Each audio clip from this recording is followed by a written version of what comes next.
ठाण्याच्या रस्त्यांवर येत्या 15 दिवसात दिसणार डबल डेकर बसेस। पुढील आठवड्यात बसची चाचणी घेण्यात येणार। 3 हात नाका ते घोडबंदर, शिळफाटा ते डोंबिवली आणि मुंब्रा ते कळवा या मार्गांवर बसेस धावणार। भाजपची दीक्षाभूमी ते चैत्यभूमी प्रवास करत असलेल्या भीमज्योत यात्रेचं अकोल्यामध्ये आज आगमन। भाजप प्रदेशाध्यक्ष रवींद्र चव्हाण यांच्यासह अनेक पदाधिकाऱ्यांची यात्रेला उपस्थिती। बीडच्या अंबाजोगाईत योगेश्वरी शिक्षण संस्थेची 2 कर्मचाऱ्यांवर कारवाई।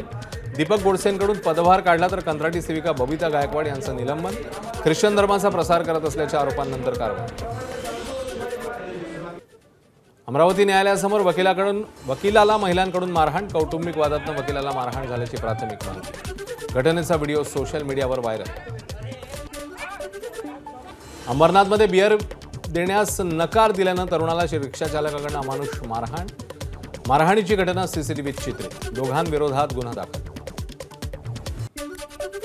नाशिकच्या अंबड भागात ट्रकने दुचाकी चारचाकींना धडक देत पादचाऱ्याने चिरडलं। अपघातात एका महिलेचा जागीच मृत्यू। 3 ते 4 जण गंभीर जखमी। ट्रक चालक पोलिसांच्या ताब्यात।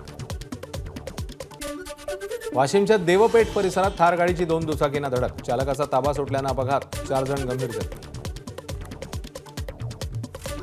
मुंबईतल्या सिद्धिविनायकाच्या चरणी अर्पण केलेल्या सोन्याच्या अलंकारांचा उद्या लिलाव करण्यात येणार। सकाळी 11 ते संध्याकाळी 5 वाजेपर्यंत मंदिर परिसरात लिलाव होणार।